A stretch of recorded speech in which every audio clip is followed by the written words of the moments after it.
Normally it doesn't take so long. Yeah, now it's there. So yeah, good evening. Welcome everyone. Just a minute. I'll just stop this presentation, the presentation and begin the introduction.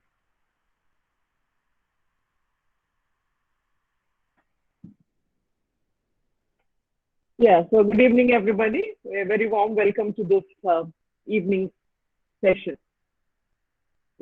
Somebody's trying to get it. Yeah, so I'm truly delighted to be here and welcome you to this very special session on the eve of International Women's Day. I think it's quite significant that we are here to discuss a very important issue as part of our certificate course in translation theory and practice. You know, much like the marginalized positions that patriarchal norms accord to the non-male, translations considered as the reproductive versions of the productive text have often been relegated to the peripheries in literary and cultural studies. As the critic Laurie Chamberlain pointed out, the opposition between productive and reproductive work organizes the way a culture values work. The sexualization of translation is indeed, I think, quite evident in the clamor people make for beauty and fidelity in translations. Even so, translation studies can actually offer us plenty of content to critique the practices of domination and subversion. And as one of the major critics in this field, Sherry Simon says, translation studies can trouble the structures of authority which have maintained this dichotomy between the producer and the reproducer. And we are indeed fortunate that we have one of the best translators in India today with us, Dr. Fathima, to lead us through this discussion on the interstices between text and translation.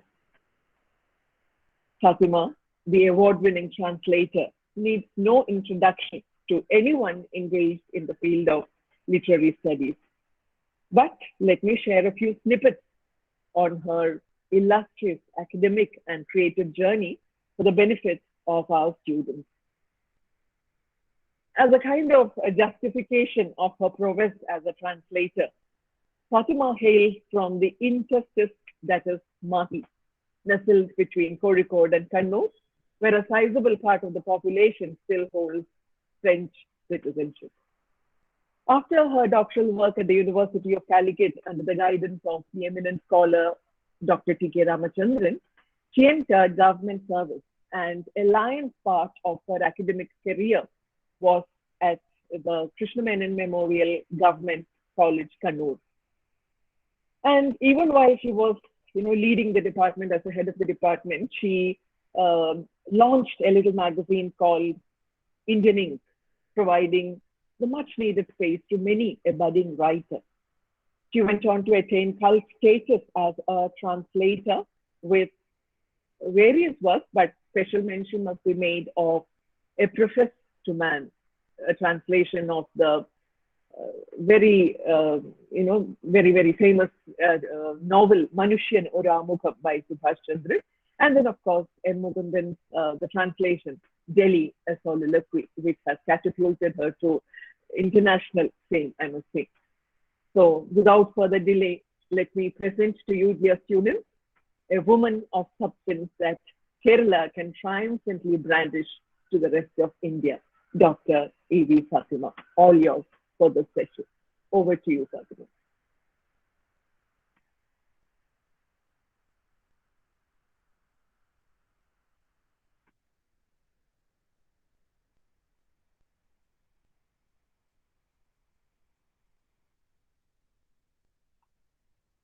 Is there some problem at Fatima's end? I wonder. There seems to be, he seems to be stuck there.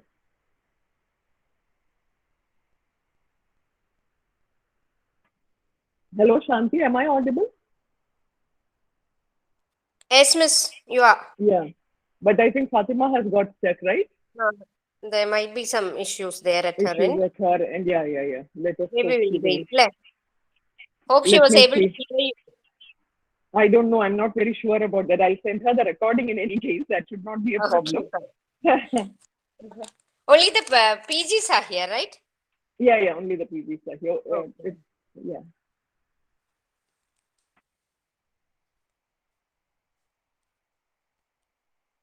Fatima has left. Maybe yeah. she'll Probably. join from Yeah, another join, rejoin. Yeah, network.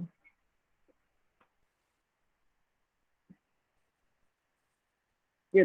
The PG students are mostly all here. A few of them probably might who probably have Okay. some network issue, but the others are all here. I had sent the link to the third years also because this is such an interesting Yeah, topic. And I have yeah, heard yeah, her yeah. talking on the same Right, topic, and right. that was quite Mm. interesting because a lot of Yeah, but personal. whether they will join is a big issue, I think. They might, yeah, They might not know. yeah, with their exams. So Fatima, I think will Should probably. I ring her up, Miss Wilkina? I sent her a message, but she Okay. hasn't seen it. Maybe I'll call her. Hmm. Yeah, can you try, Shanti? I'll try.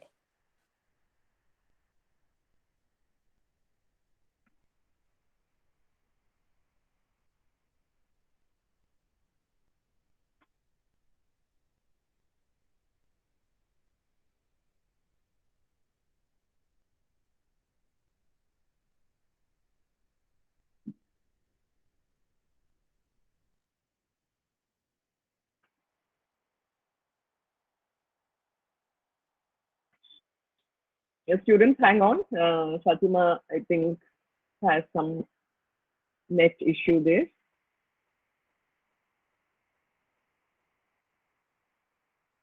Yeah, she's joined. Sorry Yeah, about welcome back, Fatima. Yeah, yeah, yeah. thank you. I I think hope the you heard yeah, the I heard. introduction. I think the praise was Yeah. too much. Are connection അടിച്ചു പോയി. Okay. Too generous. Okay, now it's over to you then. Yeah. Thank you, Bindu. Thank Yeah. you, Yeah. and all I'll my switch off friends. my camera.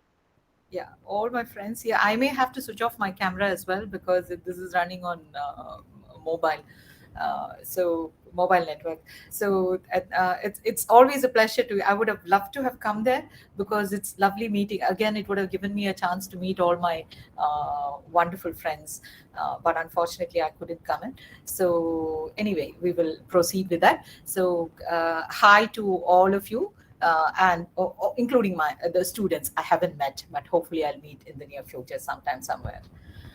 All right, I'll be talking about gender and gender studies and translation, gender in translation, the intersections. Actually, Bindu has given you a good primer about what are the transitions. What are the transitions this entails, and how did the feminist movement influence translation, and along with the what we call the cultural turn in translation. So the period was the shift occurred when there was a realization that it was no longer translation was not just linguistic, but it was also cultural, and it was more and more it is perhaps seen as a cultural activity rather than linguistic, primarily a linguistic activity.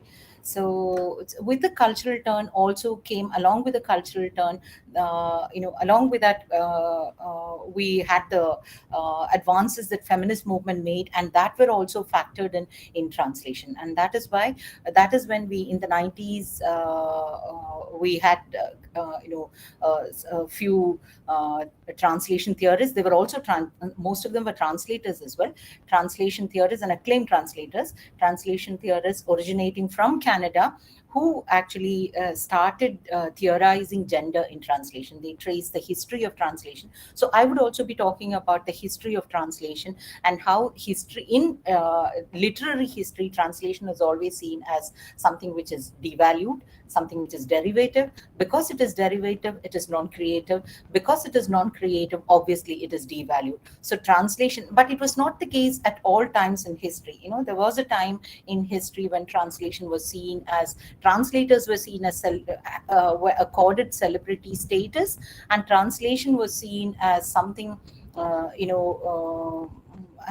as worthy of a creative activity. So we've come a long way, and we've had, the past few decades, probably this transition occurred. And I don't know exactly whether it is so, but I think the transition happened more or less during the Romantic age, because there was a theorization, there was an understanding that creativity is something you're born with, something which is divine, something which you do not learn through revision, something which does not entail, it is like manna falling, creative manna falling into your heart and you expressing while you're sleeping, like how Coleridge, was able to reproduce his dream in Kubla Khan. So verbatim, he says that he was able to write verbatim what he had actually written in his dream. So he was able to reproduce that on paper. So this kind of, this kind of understanding or conceptualization of creative activity, creative writing as something which, has no antecedent, something which is not influenced by. Now we have, our understanding of literary activity and cultural activity have changed, and we know that it is a continuum. Every work is a part of a continuum. No work, it is, nothing stands alone, nothing is an island. It is, nothing stands apart as an island. It is a continuum, or it is actually a part of what has been done, and it is a revision, a constant revision, a constant innovation, constant experimentation, which makes it stand apart in the long line or long continuum of cultural and literary activity. But perhaps not, if you go back to Romanticism, I think the transition, I don't know for sure, but I'm, while I was reading, I was thinking, I haven't read so much about translation. I'm a practical translator, so I haven't actually, for years I have not touched translation studies. Only now I started teaching translation. Now I'm forced to teach translation studies to my students at Malayalam University, which I joined last year as an adjunct faculty. And that's when I started actually learning translation and also teaching translation studies, and also teaching translation studies. I'm learning with my students and also, teaching in the process. So I haven't read so much of history, but I wonder whether, because during the neoclassical time, translation was seen as an important activity, a very important, very significant activity in, which the creative writers undertook, but not so much in Romantic age. And when we come to Victorian age, I'm talking from the perspective of English literature in particular. When we come to Victorian age, there were so many translations, prolific translations, which ensured, which did not ensure quality. It was more about producing, reading material, like how, how literature was produced for the newly literate community of readers. And when you must have studied Virginia Woolf and A Room of One's Own, and the other examples, modern fiction, for instance, very clearly says how garrulous, how people expected garrulous production of literature, big volumes of literature, which would, give them ample reading material, because people did not have other kinds of access to other kinds of entertainment, or did not have so much of access to other kinds of entertainment. So they needed, there was a dearth of reading material, a hunger for reading material, and Victorian age responded with prolific translations which ensured no quality checks. So probably the devaluation also started. So many of the translations did not come with names attached to them, and the devaluation probably became accelerated during that time. So we've always had a fraught relationship. Literature has always had a fraught relationship with translations and literary history as such. Translations were integral for the development. We all agree now that translations were integral and are integral for, when you study the history of language, culture, the civilizational transitions, etc. They're all integrally linked to translations. If you look at the originary moments, or the moments of origin of language and culture, translation will always figure and stand tall. So every translation and every major shift in the history of language and culture, at every point, at every shift, we've had translation playing a crucial role in shaping civilizations. be it Renaissance Europe, Asia at various points of time. If you look at Baghdad, the intellectual fervor that translation brought in Baghdad, if you or state-sponsored translation project of which happened in Baghdad, then Toledo, Spain, you name it. You have so many examples, and all in all, if you look at translation, all in all, the global discursive flows and formations, the global flow of ideas and thoughts and philosophy, always materialize through translations at specific cross-linguistic contexts and historical junctures. Translations try to make cultures intelligible to one another. Translations actually argued for a world which would be full of heterogeneity, a heterogeneous world, a world which would be liberated from what we call the single story, the hold of single story.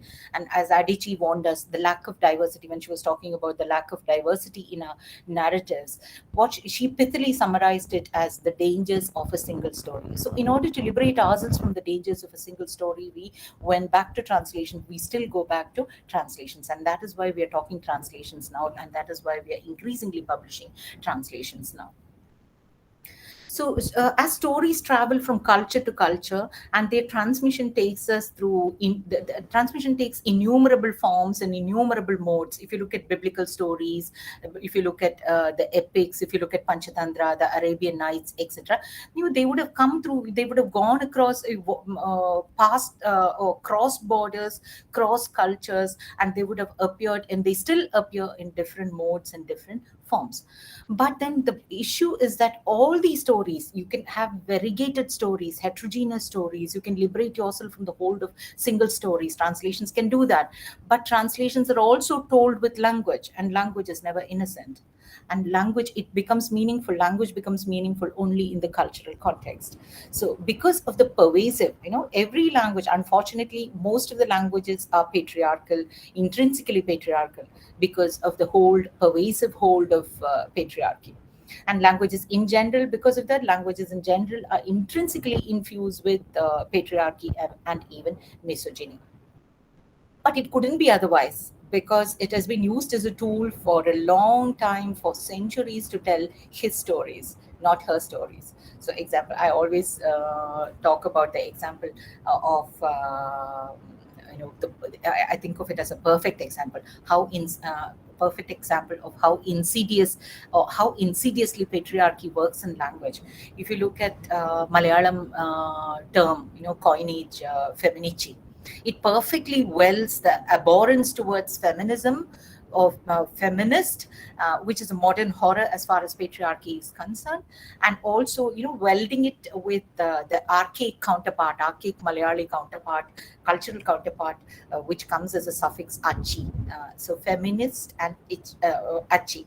So femininity is linked closely to achijaridam, and with its manifold, it still carries its manifold misogynic references in words like tevadichi, temadichi, tullichi, voliadichi, etc. So it is used for slut shaming in Malayalam, fundamentally slut shaming in Malayalam, and how not to bring it together. Every possibly misogynistic possibility of if English can be brought together in the suffix by adding the suffix achi, and so that it becomes a potent word for slut shaming. But of course, it is another matter that we've taken away its sharp tooth, because we've owned it. We've learned to own it, sort of. So it is no longer so powerful, because women don't hesitate from calling. I wouldn't hesitate myself from calling a feminici. If you try to slut shame me with the word, I would own the word.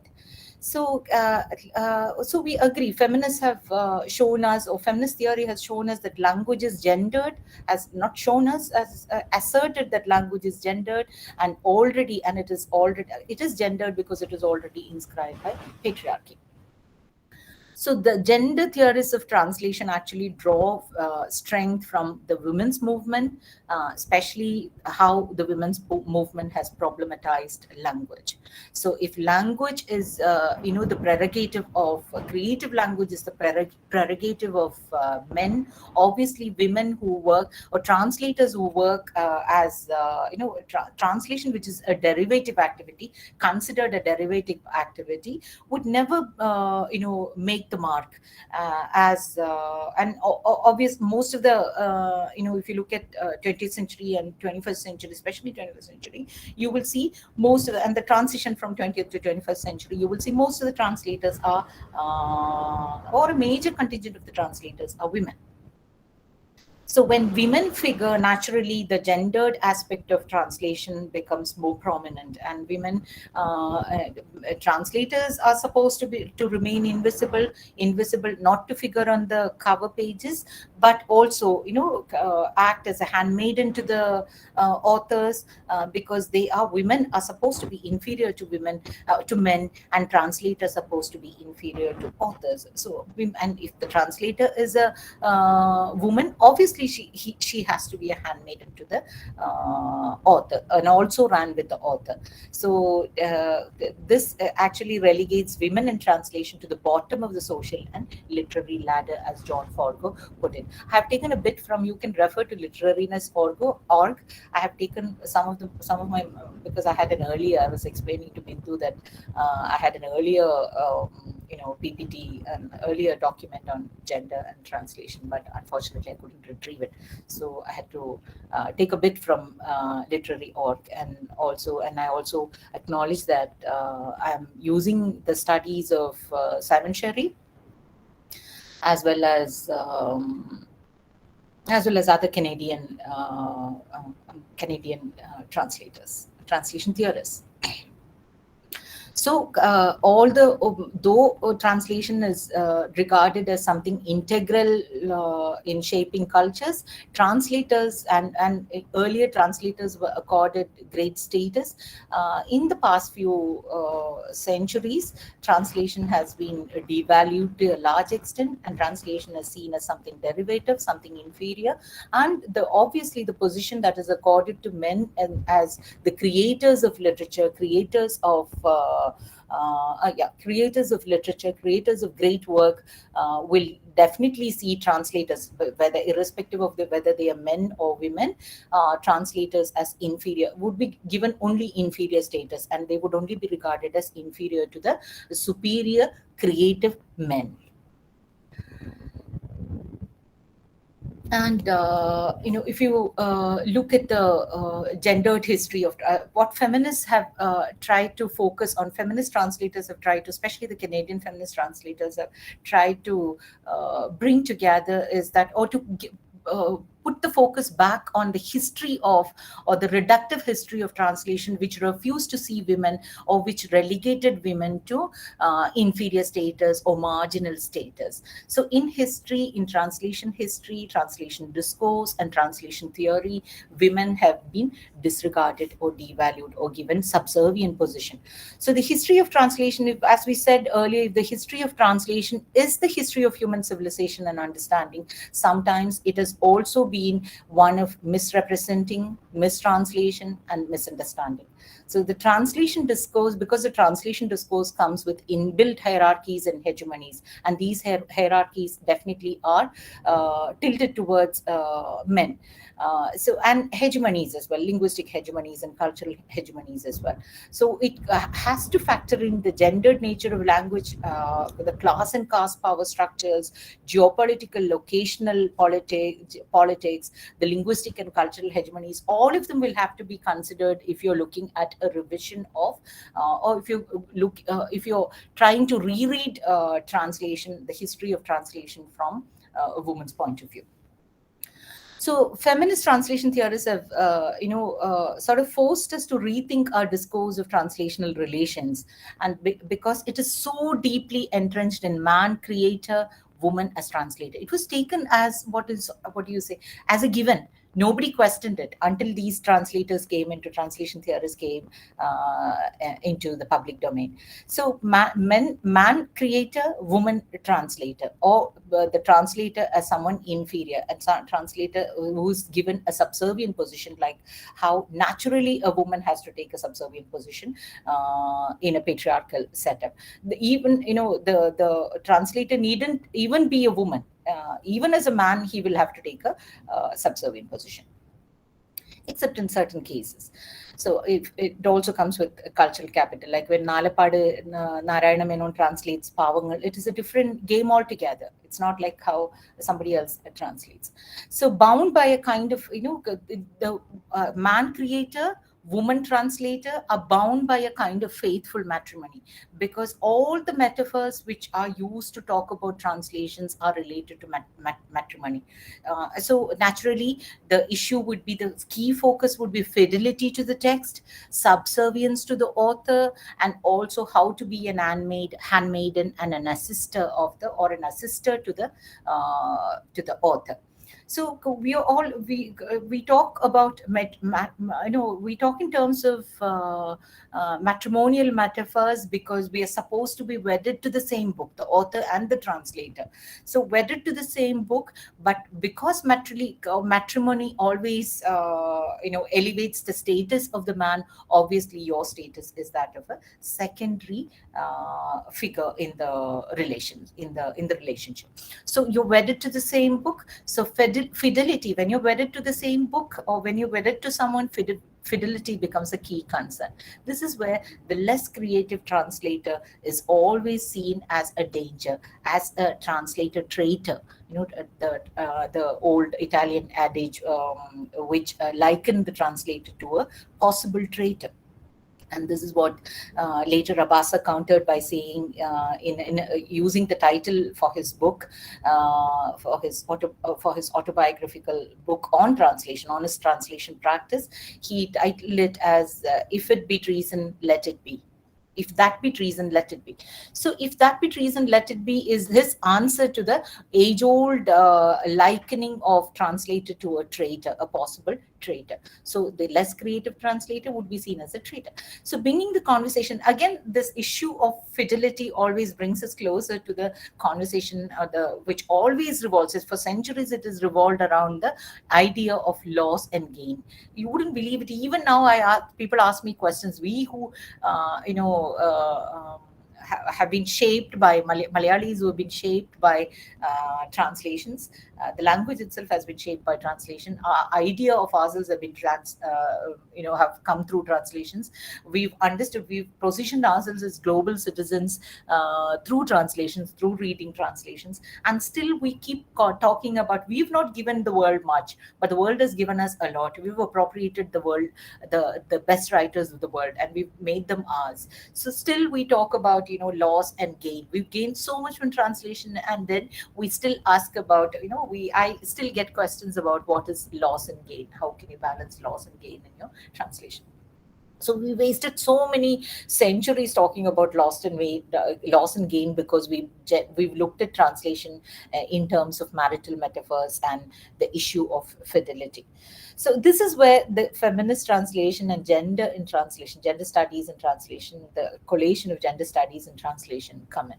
So it is the feminist translators have called for a reread of traditional metaphors like the faithful wife, the faithful spouse, and Baal infidels. You would have heard about it, Baal infidels. That is beautiful made translations, but not worthy of the text. So beautiful Baal infidels, which were founded on gender hierarchies, which places men as superior and women as inferior.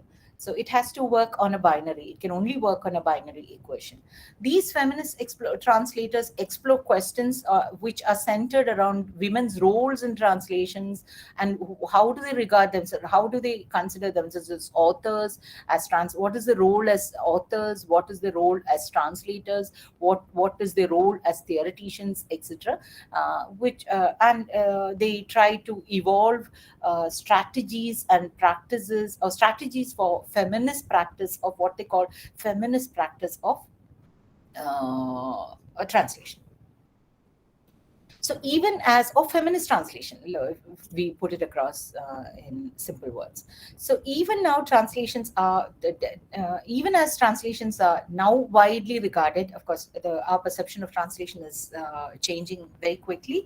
So translations are now widely acknowledged as key metaphors for of modern political and cultural discourse, which brings us cultural intelligibility, which is a linking discourse which brings us cultural intelligibility. Cultures make themselves intelligible to one another through translations, and we recognize the centrality of translation in the global process of circulation of ideas and discourses. But still, epistemological discourses and philosophical discourses. Yet translators, the problem is about the role of the translators. Unfortunately, now most of the women, quite a lot of women are women are there in the translation field, but they are not acknowledged. In fact, I was, day before, a few days ago, I had I gave an interview in which it was a joint interview along with my co-translator Nand Kumar, and both of us actually talked happily about how the translators' names are mentioned in English publication. By the English publishers in India, whereas it is not the case in Malayalam. But Jayashree, who's again a well-awarded translator, she corrected me, saying that, reminding me of Jennifer Croft's open letter about how in the Anglophone world, women translators are not acknowledged, or translators are not acknowledged, or translators are not named on the cover pages, translators are not given enough, due credit. And she has actually published an open letter, which was published recently, after she won the after she jointly won the Booker Prize for her translation of the Polish author Olga Tokarczuk's Flights, and then subsequently it was awarded that Olga was awarded the Nobel Prize. But despite that, only after she complained, apparently she took many years to translate it, and she had learned the language Polish. She was a monolingual speaker. She learned other languages, including Polish, and she translated Olga into English. But she was not able to sell it for apparently for 10 long years. She tried every publisher and she was rejected by all of them. And only much later in 2017 was it published, and that too very reluctantly by the author apparently, and by the publisher. So, but once it was shortlisted for National Translation Prize or Book Prize, National Book Prize, or whatever, I don't remember exactly, an American prize, an important American prize, and also won the Booker. That was when the new edition, when she sorry, I'm really sorry, I'm getting it all mixed up. Only when sorry about that. Only when she published did she realize that she had actually been pursuing the publication project for 10 years, and only when it got published did she realize, in 2017, did she realize that her name did not figure in the translation. And it was a big shock for her, after so many years of trying and so many years of putting in. Just a sec, let me switch on the light.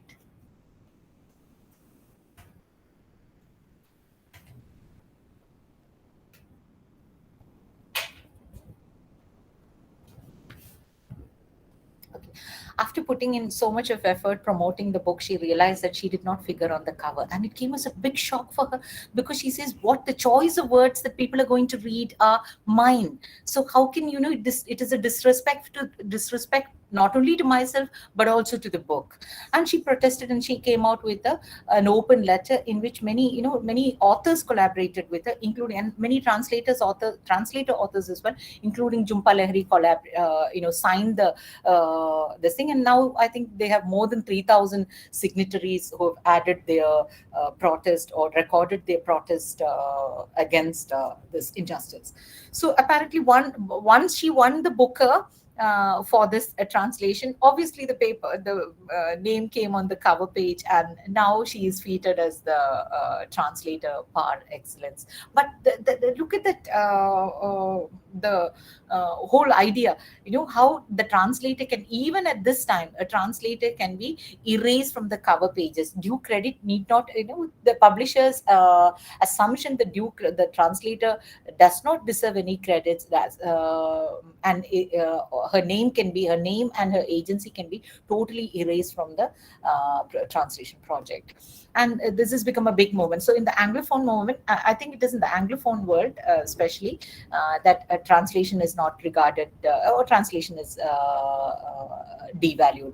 Whereas if you go to Europe, translators enjoy better status. And maybe also because translations, a lot more of translations are published. In Italy, publishes, or if you look at the book publication figures in Italy, 50% of the publication are translations. More than 50%, in fact. It must have gone up. I'm quoting from 2019 figures. So whereas if you look at a market like UK, markets are very important, because market decides everything. So apparently the market also decides, the publication market also thinks that if you keep the name of the translator on the cover page, it actually clutters the cover page, and it takes away the emphasis from, or it takes away the attention from the author. But of course, they can retain all the bubbles in which, the blurb sentences are put in, all the things which advertise the book, the key phrases which advertise the book, like stupendous, brilliant, etc., etc., can be included, whereas the translator's name cannot be included because it will bring in clutter, right? So this is how the market works. So the market wants it to be minimalistic, and that is why that is why the names of the this is the argument, the names do not figure on the cover page. But actually, if you look at the scene as well, there is an imbalance between who is clamoring between. There is a big uh, sort of a chasm between who is clamoring for the names to be, for acknowledgement, names to be acknowledged, and who are the translators who do not care. Or we wouldn't be surprised to know that the people who ask to be named are women translators and Asian translators. Anton Her, for instance, who is a very celebrated Korean translator, says that I have to clamor to be heard. No one hears me when I speak. I have to speak louder and louder. I have to clamor for attention. When I speak, in the Anglophone world, people do not listen. Whereas he is a Booker Prize winning author, a translator and author as well. So he should be heard, but he is not heard, though he is a man. So he says, if others say that they do not have to be, they don't care whether they appear on the cover page, it is their privilege. Let them be. But I have to be on the cover page. I deserve to be on the cover page. So you can look at that imbalance, in terms of gender and geopolitical location as well, and linguistic hegemonies as well. So Jennifer Croft's intervention was a very important intervention. It actually carried forward Laurie Chamberlain tried in 1988. She was the one who inaugurated the debate, as Bidu said earlier. She was the one who inaugurated this debate about the agency of the woman translate, especially particularly the agency of the woman translator, agency of the translator, and agents, particularly the agency of the woman translator. So this has sort of accelerated with Jennifer Croft's intervention. So we'll come back to Jennifer Croft, once again during one or two, probably at a later point, at later points of time.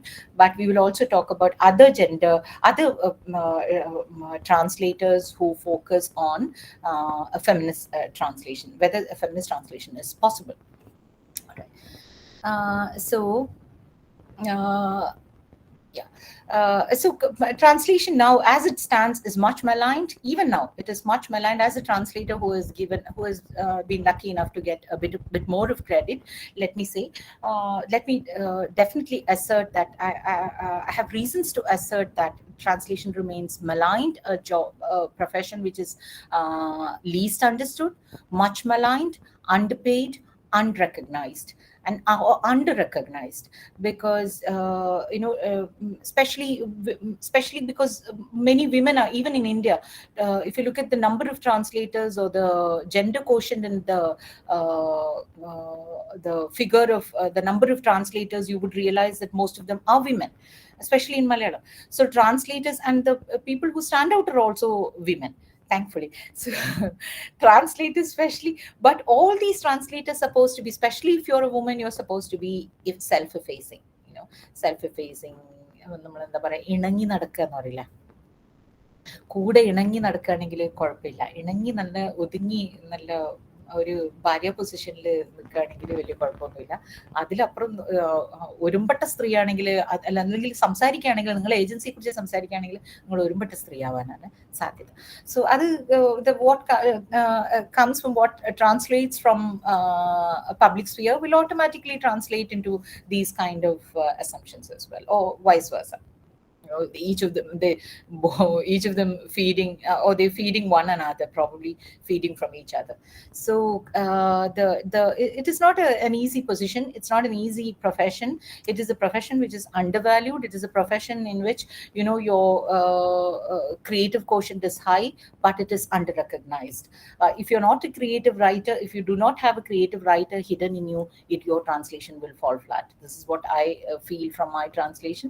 I may be a failed writer, I may not come across as a writer, I may never publish as a writer, but when I translate, there is because it is literary translation, even in other kinds of translation, non-literary translation, but more so in the case of literary translations, because we are trying to replicate, or we are trying to form or find equivalences for structures of feelings, structures of expressions, which may not have equivalences in other languages. How do you replicate Side? ആരെങ്കിലും സീതേ എന്ന് വിളിക്കുമ്പോൾ നിങ്ങൾ എങ്ങനെ replicate ചെയ്യാം? ചേച്ചിയെ എന്ന് വിളിക്കുമ്പോൾ how do you replicate it? So these are small things, but each choice that we make, each word over which we agonize involves a lot of it involves creative processes, because it is a lonely, absolutely solitary profession, solitary endeavor, in which only you're responsible for your choices, and your responsibility is high, because you're not dealing with your work, and so you cannot justify it as your creative expression. You're actually working with, the responsibility is high because you're working with somebody else's work. So however much you put in, however your effort is, whatever the quotient of creativity that you put in, it is always undervalued, because your work is seen as derivative. But you cannot do with the interesting fact is that in Malayalam, everybody is looking for writers, are looking for translators. Writers are clamoring for translators. Translators seem to be enjoying, in that sense, enjoying quite a lot of prestige and quite a lot of attention from the writers. But when it really comes to after the aftermath of the translation, in the aftermath of the translation, the scenario, often the devaluing starts, unless you're very urumbata kind of person who talks about your agency in translation. So as Laurie Chamberlain was responsible for starting off this debate about the devaluation, the devaluation of the translators, and how it is closely related to the gender of the translations. So gender of the translator. So she argued that the subjectivity of the translator, the agency of the translator, definitely will influence the translation in nuanced manner, in subtle manner. It is not, later the feminist translators like Barbara Goddard would insist that it is a conscious influence. It is not a subtle influence. It is a very conscious and very deliberate engagement or deliberate influence that they are aiming for. So when Laurie was talking about translation and the agency, subjectivity, how the subjectivity will influence, subjectivity of the translator will influence the translation in nuanced manner, in subtle manner, because translation is about about reworking, and it is an intimate or close approximation. It, of course, it is not a mirror image, as we all know. It is a close reproduction, a close approximation of the source text. So this is now carried forward, as I said earlier, carried forward by Jennifer Croft, and she has actually made the debate contemporary, and ensured that there is increased conversations about translation, the role of translation, the role of translators as well, because she was miffed by what had happened to her. But if you look at, as I said earlier, there is a difference, because I read about two Chinese translations, one by a man and one by a woman, of Jane Austen's novels. So there was a marked qualitative difference, linguistic and semantic difference between the one undertaken by the translation undertaken by the man, the translation undertaken by the woman translator. So the woman, because she understood the nuances, hers stood apart as a better work, because she probably understood the nuances and power relations that underlie the woman's position in Jane Austen's world and her world as well, and how it is continued in the contemporary world. And because of that, hers is a richer translation and a lot more contemporary and readable translation. We only have to look at closer home. We only have to look at the various translations of Indulekha and how and how they have evolved. So if women translate what do you call the general understanding or the assumption was that if it was a woman translation, she has to be more silent. She has to remain invisible at all times, except in history. We have had stray examples, like the 18th century celebrated translator and interpreter Sakagawa, who was actually the woman who accompanied Lewis and Clark during their expedition in 1805 and 1806 when they undertook an expedition into the American West. So she was needed by them because she was hired because she had great command over the Shoshone language, and she had close contact with the Shoshone tribe as well. So she was taken along with them, and she was the central figure in the negotiations between the explorers and the American Indians. So she must have been greatly skilled to be recognized for her mediation and for her interpretative skills at that particular time. So we have had a lot of women translating, but many women did not translated under pseudonyms or preferred or were forced to assume invisibility in the translation process. So early examples, we've had other early examples of feminist interventions. This is from Castro, Olga, and Emma Ergen, who has come out with in 2018. They've jointly come out with a work called Translation and Feminism, and so they cite a few early examples of feminist interventions in translations.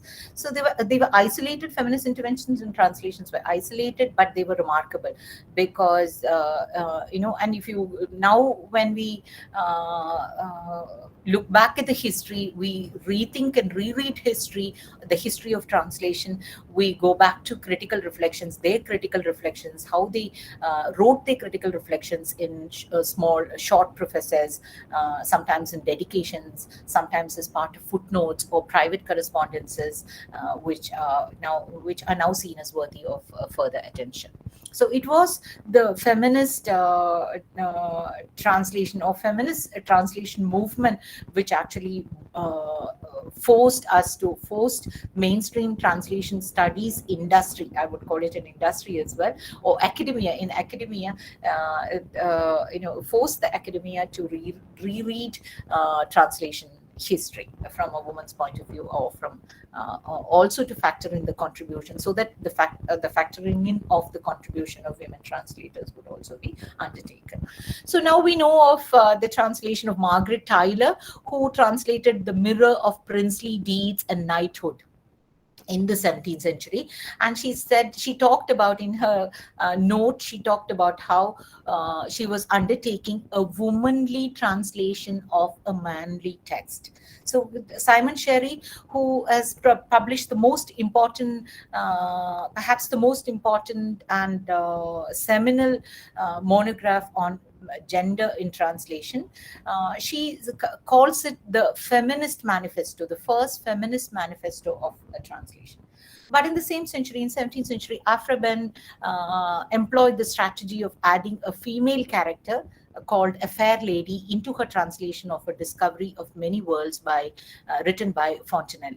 In her translation, she invented or she added a female character, the fair lady, so that she can advocate for the education of women. And it was as a gesture of, as part of an ethical gesture of feminist disclosure, she told the readers, she wrote in her, I don't know whether it is a preface or in her additional note, she wrote about how she's actually added this character so that she could get the character to talk about education, for the need for education for women. So it was an ethical stance which is lauded by the feminist translators, which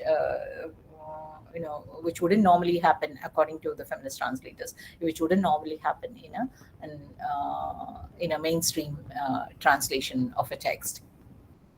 So, as we said earlier, the cultural turn in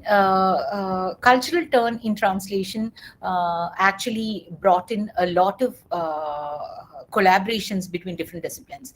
So, if you look at translation studies began to align itself with post-colonial studies, with cultural studies, with gender studies, etc. So, Simon Sherry calls it a process of disciplinary hybridization. So there was a disciplinary hybridization, a collation of different disciplines, a coming together of different disciplines, so that both disciplines would actually profit from the collaboration. So feminist translation, if you look, feminist translation is often introduced to describe the theories and practice developed particularly in bilingual Quebec in Canada by a group of translators and translation scholars in the 1970s and 1980s. So they began their engagement with feminist translation of text and feminist theorization of the process, the theorization of feminist praxis of translation in the 1970s, made a great inroads in 1980s, and began publishing significant work in the 1990s. So the Canadians, that is why we call it the Canadian School of Translation. So the Canadians were indeed the first to openly claim the label. They proclaimed themselves as feminist translators. So they openly claimed the label feminist translation to describe their efforts to incorporate feminist values in their radical literary translation projects, so that new ways of articulation could be enabled, and these new articulations could subvert and unsettle patriarchal language. So they questioned the power imbalance in language. They questioned the patriarchally infused the terms of engagement of patriarchally infused language, and they also sort of advanced or sort of put forth alternate ways of or gender neutral terms and alternate ways of using certain words, certain highly gendered words. So due to such their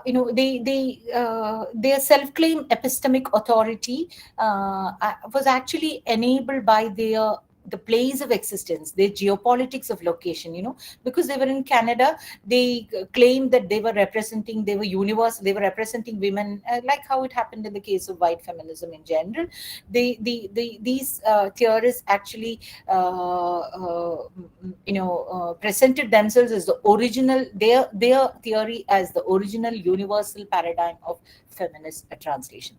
But later theorists from the same school would actually revise and make it extend its geopolitical borders to let a feminist translation factor in other translations from different locations, geopolitical locations, so that diversity in feminist translational methods and strategies would be maintained. So the fact that three of the most influential monographs, the most of the major feminist translators came from Canada, and the influential monographs published, influential monographs on gender in translation were authored by Canadian scholars. So this sort of reinforced the perception that it was Canada centric and they were speaking for everybody, all feminist translators across the borders. So this is now been questioned and critiqued. So the key figures were Simon Sherry, then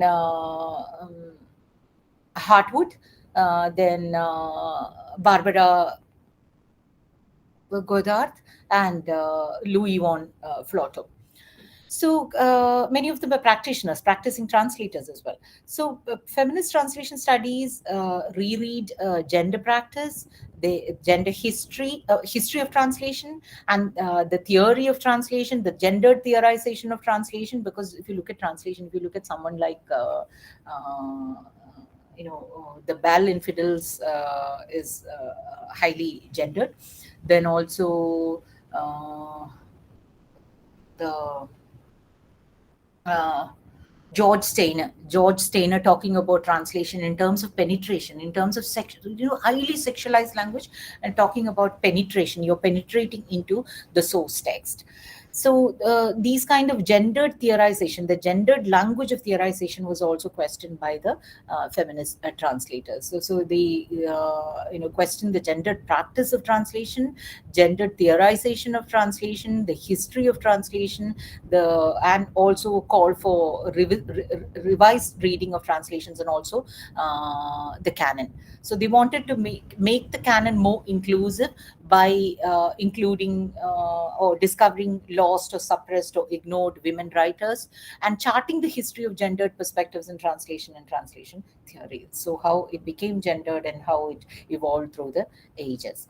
So it advances alternate and open-ended strategies. So instead of the mainstream kind of translation, the feminist translators put forth an alternate and open-ended. They put forth many alternate and open-ended strategies and practices, which draw strength from various feminist perspectives, and they particularly emphasize the politics of intersecting regimes of domination and power in translation practice and history. So how they do it is, they once they have interventions, they make interventions in the language, trying to deal with gendered language, but also they and come up with alternative strategies like capitalizing m in human, the m in the human would be capitalized to point out how sexist the word is. And sometimes they would, instead of auteur in French would be translated as author, with an h and e rendered in bold letters. So these kind of strategies strategies were employed, but along with that, they were also emphasizing on studying the domination on power in translation practice and history as well. So what they do is, they to do this, they take recourse to lengthy prefaces, writing lengthy prefaces, translators notes, extensive translators notes, which would explain and interpret the process of feminist reading, how they undertook the process of feminist reading and translation of text. So famous example would be the feminist translations of various feminist translations of the Bible and the Homeric. Recent example of the translation of Homeric epics by Emily Wilson, the classicist. So she comes after a long line of 70 male translators have translated Odyssey and Iliad into English, and she comes as the final one. and she's the first woman to translate Odyssey and Iliad. And she looks at it constantly. She says that it calls for this, the whole, some of the words have been rendered.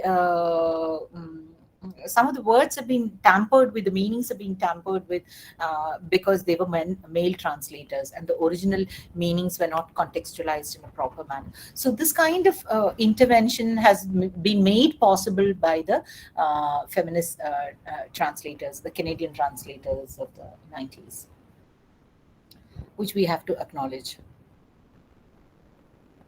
So, the feminists, as we said, it came from Quebec, and the Canadian school is regarded as the birthplace and universal paradigm of praxis. But it is also that this has been questioned, but it is also, now acknowledged as the starting point of the incorporation of the feminist perspective in translation, and also the gender perspective, more than the feminist perspective, the gender perspective in translation. So this has become mainstream now.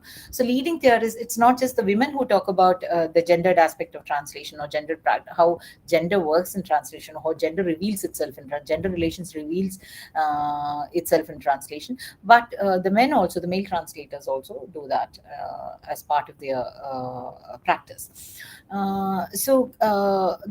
These Canadian translators like Sherry Simon, Harwood, Barbara Floto, etc., they were writers and translators of repute, and they found themselves empowered to question the fault lines of gender metaphorics, what we call gender metaphorics, and unequal gender relations and representations in cultural discourses.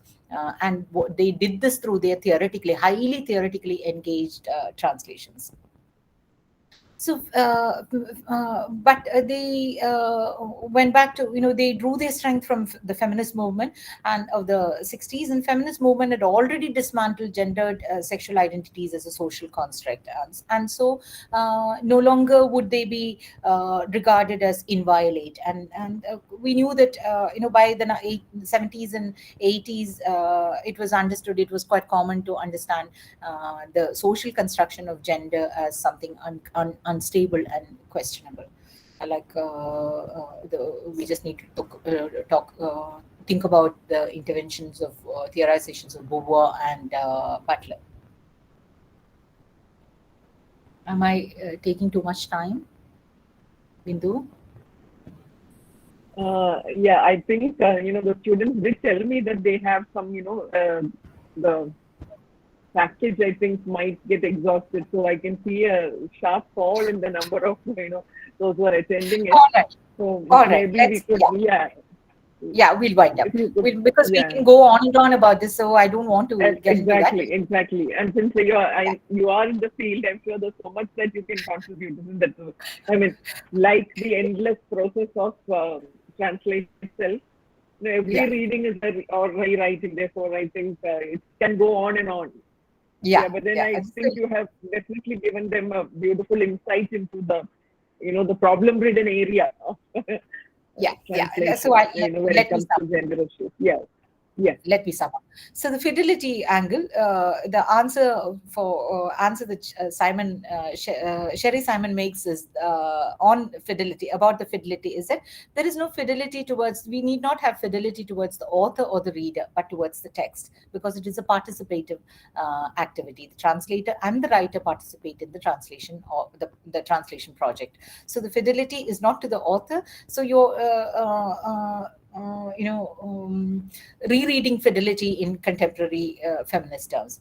Then she also gives, the feminist translators have been responsible for rereading the history of feminist, the history of translation, history of translation theory, are responsible for resuscitating lost writers, finding ignored writers, expanding the canon, and it has come with, they've also advanced various strategies feminist strategies for treatment of linguistic markers of gender, and they've also sort of expanded the possibility, the scope of translation studies, by making by placing feminist translation as an important category of the translation process, or and also brought highlighted the question of invisibility of the injustice of the invisibility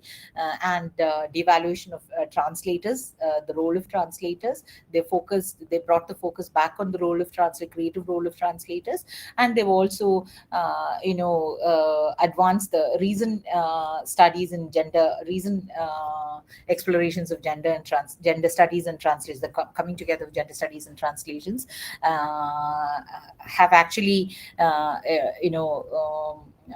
are actually talking about bringing or expanding the ambit of translation studies itself to bring in other factors, other discipline, study other disciplines in conjunction with other disciplines as well. So the result is that it has made a marked contribution to the our understanding of translation and also the discipline of translation studies. That I rest my case. Any questions? All questions are welcome. Thank you. Thank you for your patient listening. Thank it was not as Thank you so sorry, much. it was not structured. I'm sorry, it was not remarkable. It's a whole. It's like an odyssey, actually. You took us through the whole history of translation and the gender issue, from the very beginning, I think. Therefore, let me ask the students if they have any queries, any remarks to make. You are in conversation with somebody who is quite big in the field of translation. So this is not an opportunity that you will that will come your way every day. So please make use of this opportunity. Anyone? Students? Let me see who the ones here are.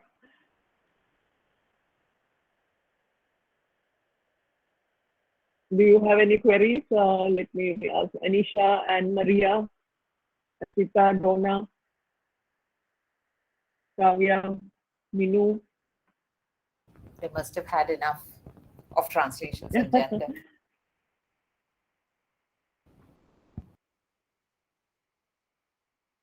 Do they have any? Yeah, Anne Maria, I think she wanted to ask. Good evening, ma'am. Good evening. Am I audible? Yes. You are. It is a great session, ma'am. Actually, I think that we are not aware about these academic aspects of gender translation, and I think that you have enriched us all about these concepts, about these topics. So we are really grateful about this. And regarding the queries, I think there is no doubt regarding this topic, and it was a great session. Thank you so much, ma'am, and thank you, Vinny, ma'am. Yeah, I think you literally opened your eyes, because this is something that not many people take into consideration. We talk, I think, with whether the translation is good enough or not. I think they do not go beyond that, and therefore the session has really opened up a lot of phases for discussion, for introspection, for reflection. I think it's been a very, very valuable session. It actually underlines the whole purpose of a certificate course in translation studies, because this is something that should inspire you to engage with literary studies with a renewed vision. Translation is an activity that should help you to understand the fact that every reading is in fact a rewriting, and every translation a reinterpretation. Therefore, I think the session has highlighted how translations can actually not just rewrite the canon. They can subvert the canon, rewrite the canon, and also bring in a lot of problematize words like fidelity, authenticity, work, value. I think these are words that have been holding forth for too long, and they have made our world a very rigid space. For anyone who's not within the spaces of acceptability, life has been quite difficult. And translation is definitely one activity that can bring down these rigid walls and bring in a lot of fluidity into the meaning of words like authenticity, worth, fidelity, and value. So thank you very much for opening our eyes to that great truth, Fatima. This has been a tremendous session. We thank you from the bottom of our heart for sparing your time. I know I must tell the students that Fatima has been having a very busy schedule, tight schedule, ever since the big award came for the national award came for her translation of M. Mukundan's novel Delhi a Soliloquy. Each time I called her, ever since I must confess that Fatima was definitely one of the cherry on the cake kind of for us when we designed the translation. So we were looking forward to the session, and this was something that we wanted, as part of the certificate course. But each time I called her, she was either running it between two interviews, giving her time to one magazine and then talking to some other a group of scholars. And in between all that, of course, engaging her classes at the Malayalam University. Been a very busy time, and in 2 days' time, she's catching the flight to Jaipur, to attend the Jaipur Literature Festival as a major translator. So thank you. We're really fortunate that you could squeeze in some time for us, Fatima. Immensely grateful for that, and we wish you the very best. Not just for the Jaipur Literary Fest, where we are sure you're going to, spread a lot of knowledge among the audience there, and with your experience as a woman who's in the field of translation, but also in the road ahead. We are looking forward to great things that come from your pen. Thank you very much. And all the very best. Thank you so much. As a parting suggestion, I would ask students to go through, look at Susi Taru's and Lalita's volume on women's writing, which actually has close links with how women, the entry of women in translation theory or studies or history can actually transform and extend the canon. You're talking about engendering, is that the title, the book that you're referring to? So, Susi Taru's, Lalita and Susi Taru's volume on women's writing in India. Yeah, okay. Which is a wonderful example of how the feminist engagement or women's engagement with translation can transform and expand the canon. Yeah, right. Yeah. We do have the books in the library, the 2 volumes in the library. So, yeah, Fatima ma'am has given you the right direction. Please do check out those books. The 2 volumes of Susi Taru and K. Lalita's voluminous work on Indian women writers from 600 BC to the present, I think. Yeah. So shall we wind up then? Yeah, thank you. The pleasure has been mine. I'm sorry that I couldn't structure it properly. Absolutely. I think, I think structuring it in a different way would have been totally antithetical to the very flow of this talk and the ideas that have been expressed here. So I think you did the right thing in giving it this fluidity. Thank you so much. Thank you so much for the warm words and as well as the patient listening. Thank you, everyone. See you all sometime later, maybe this year. Yes. Bye. Bye. Okay. Yeah. So I'll stop the recording now. Bye. Yeah. Bye, Shanti, Bindu, Larudu. Okay. See you.